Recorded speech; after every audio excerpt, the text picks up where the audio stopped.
Hey guys, this is the host of the Tie House Podcast, Sean Mays, and we're coming in breaking news. JJK 264. You hear me, folks? JJK 264. After 3 whole weeks, we get a new chapter. It's 13 pages long, and here it goes.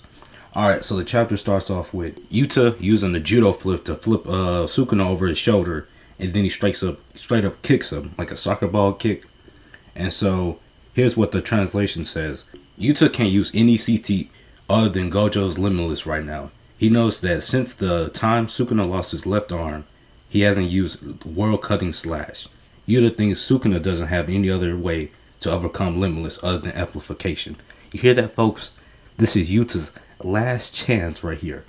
Sukuna doesn't have any other cards up his sleeve. It's literally just amplification, and that's it. Alright, here's the next 2 pages. We see Yuta deliver a mean right hook straight to Sukuna's cheek. I'm talking about his, mouth cheek, not his left butt cheek. But pretty much, Sukuna tries to swing back, weave it and miss, mink, and they get to scrapping again. It's all hand-to-hand combat until Sukuna locks his, locks his dirty feet on Yuta's mouth. Straight up, brother, what is that? Straight disgusting. So here's what the translation says. Yuta lifts and throws Sukuna and kicks him away. He then lands a punch to Sukuna's head, the same way that Gojo did that knocked out Megumi Sukuna. And so he then lands a punch on Sukuna's head, but Yuta is slightly having a hard time to adjust Gojo's long arms and legs. You hear that, folks? Short kings cannot match up to tall kings. Get that from the source.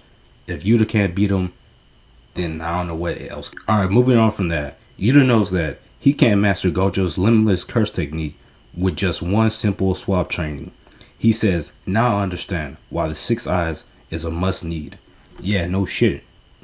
I mean, literally, dude has it on 24/7. Of course he gonna need 6 eyes. Yuta, get your brain together, man. What are you thinking? Get in the game. Get in the zone, fool. This is life or death. You only got 3 minutes left, bro. Lock in. Alright, for the next page, we get a little flashback kind of him Yuta reminiscing about Gojo, and then it cuts back into Sukuna landing a mighty punch. I think it's a Black Flash. No, it's not a Black Flash. It's a curse infused punch. Here's the other translation for this page. Yuta remembers that Gojo saying it's okay, I'm the strongest, and thinks how much did it take to say that confidently. But Sukuna notices that Yuta is struggling with Gojo's curse technique and asks if Yuta really has the time for this and punches him away. See, Yuta, you gotta lock in, bro. You can't be thinking about Gojo right now, bro. This is life or death, like I already said, bro. Life or death. Lock in.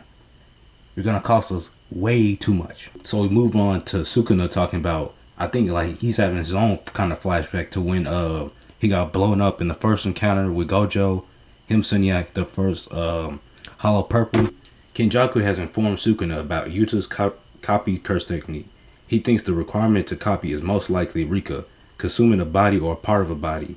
But Sukuna wonders if Yuta can use curse technique he had copied before, and he realized that Yuta can only use Limitless for now. So pretty much, Yuta is toast. He's only able to use Limitless, even though he was able to eat. Even though he previously had his own copy technique, he can't use it now. He's stuck on Limitless, which is a pretty cool thing. But I mean, 3 minutes for Limitless, don't seem too bad. Now, Sukuna starts to wonder how long Yuta's copy technique will last.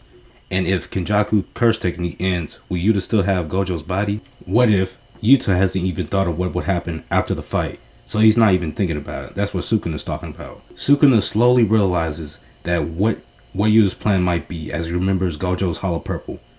Oh shit, folks. We gonna see a Hollow Purple? Alright, we get a small flashback after Yuta finishes his swap training, where Gojo takes a dig at Yuta's curse energy being too inconsistent, which it kind of is. It's pretty much he's a loose cannon at this point.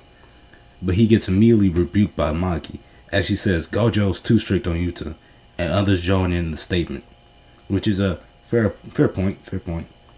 Next up, Yuta begins to chant for Hollow Purple, folks. Hollow Purple. But it's short-lived while Sukuna just straight up grabs him and delivers a mean right hook to Yuta, preventing the Hollow Purple. But that's not it. Yuta uses blue And suddenly a recorder flies near Sukuna, in which Inomaki, yes I said his name, Inomaki finally appears. The cripple himself. Left arm is missing, right arm still here. Mr. Tuna Salmon is here. And he screams English or Spanish, basically preventing Sukuna to move. And now, and the most important fact is that it breaks Sukuna's domain, folks. You heard it first. It breaks Sukuna's domain. Completely fought, pretty much making him freeze in shock. As Yuta finally finishes the chant and loads Hollow Purple, Mr. and shoots it at Sukuna, ending off this chapter. What an amazing chapter. 263 after 3 weeks. I can't blame you, folks. This has been a good read. For Yuta fans, the stocks are up. But Sukuna, and we stayed the same. A little bit of drop in the sands, but a little drop. Inomaki, stocks are really high. So, make sure you like and subscribe, folks. We're trying to reach 100 by the end of the year. And see you.